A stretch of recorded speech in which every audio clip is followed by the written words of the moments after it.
Hello and welcome to TL Physics, and today I am going to talk about the derivation of the kinetic theory. In other words, what I'm trying to derive, which is on your data sheet. Let's find it here. It's in the thermal physics section. What I'm trying to derive here is the equation PV equals a third NM CRMS squared. I'm not half, it's a third, I do apologise.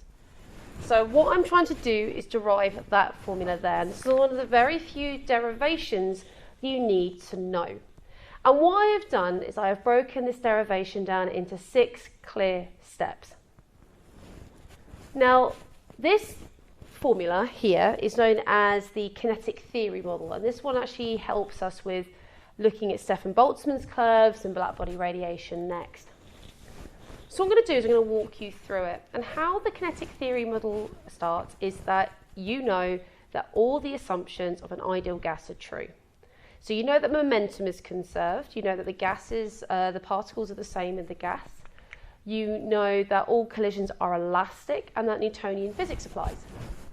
So what I'm going to do is I'm going to start with one molecule hitting a wall and rebounding. So I've got a particle with a mass of m hitting the wall and rebounding at -u. Now the reason I know that the magnitude is exactly the same is because this is an ideal gas and all collisions are elastic. So I know that the change in momentum is mu, okay, so that's minus mu, because that's what it's after the collision, minus mu, so that's 2mu and negative. That is my change in momentum, okay? Now impulse, okay, and I'm going to put stroke force here. I know that Ft equals m change of mass times volume, so the change of my momentum. So I know that Ft equals minus 2mu, because it's my change of my momentum.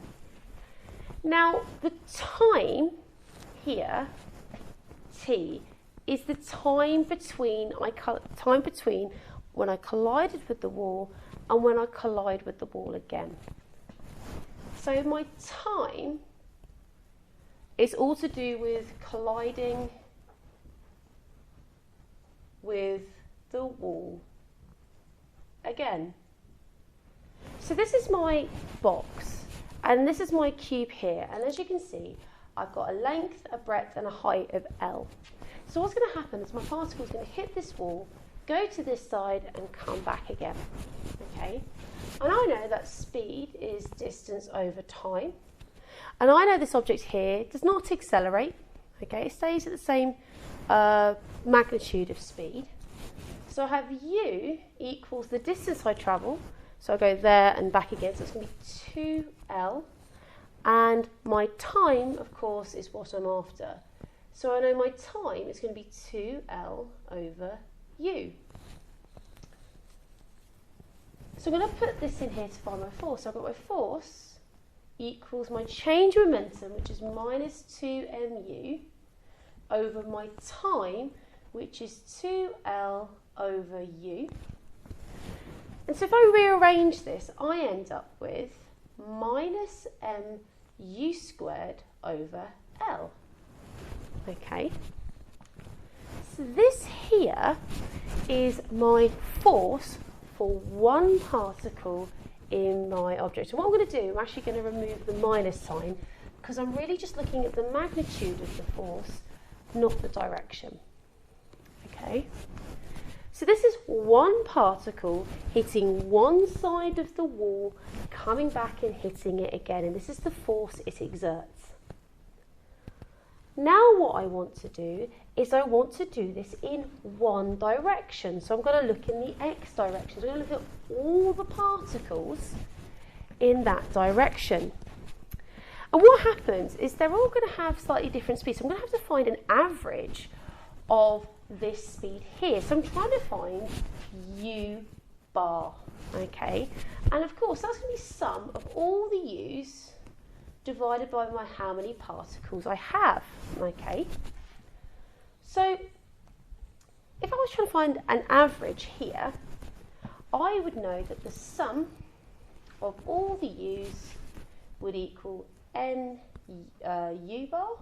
Okay, and of course if I was after u squared, this would of course also be u squared. The n would not be affected.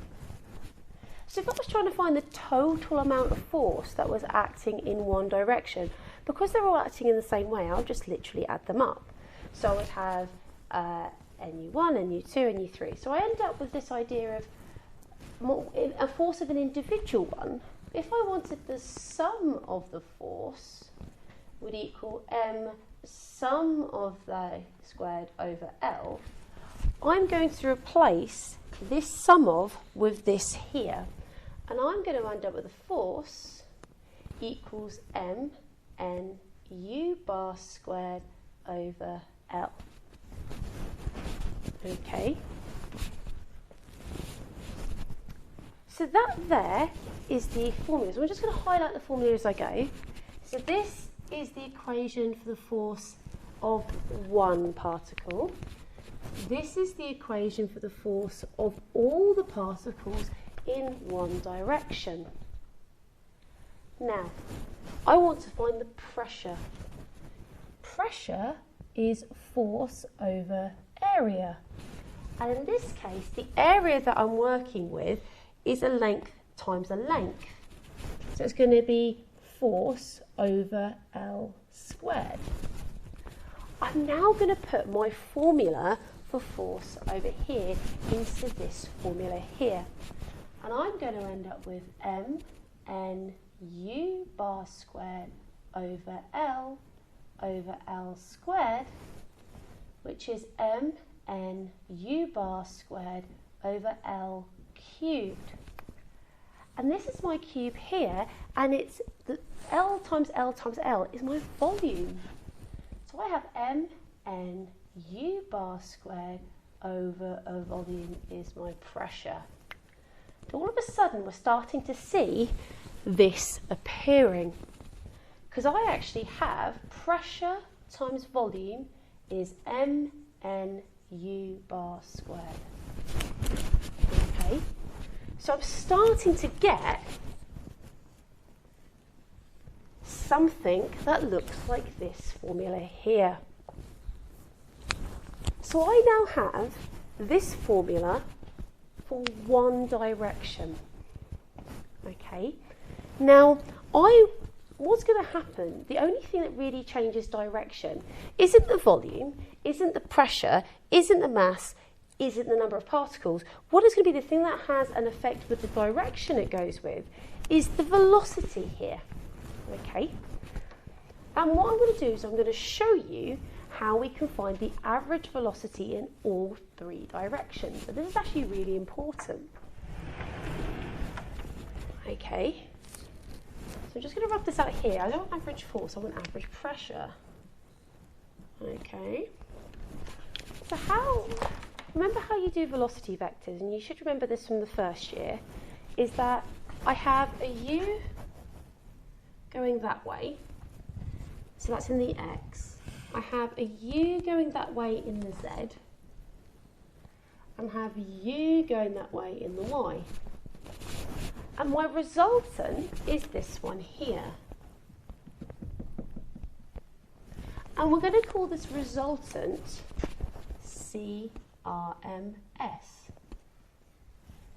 Okay, so let's find it. Well, I know between these two is a right angle. So I'm going to call this y. And I know that y squared is u squared plus u squared. Okay. And I know that CRMS squared is y squared plus u squared, because these two are a right angle. I'm using Pythagoras. A squared plus b squared equals c squared. A squared plus b squared is c squared. what I'm going to do is I'm going to substitute this in here, and I end up with CRMS squared is u squared plus u squared plus u squared, 3u squared. And remember, this is the average velocity, so this should be u bar here. So I'm just going to edit these here. Okay.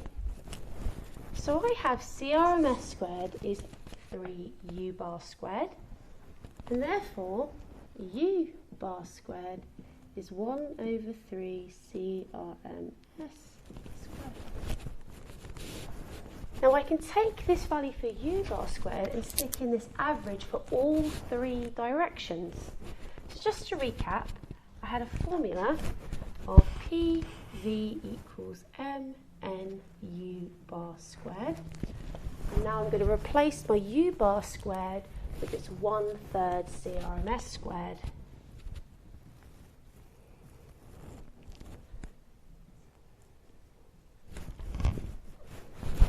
Which, if I rearrange it a little bit,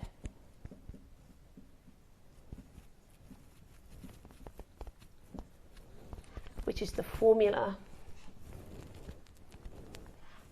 I'm having to derive up here.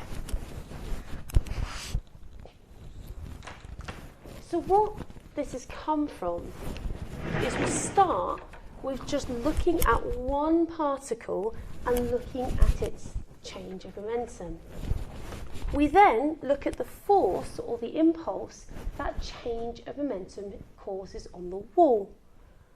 We then look at that if we assume that all the particles are hitting the wall, what is the total amount of force on one wall? And because we know that is an area, we could work out the pressure in that one dimension.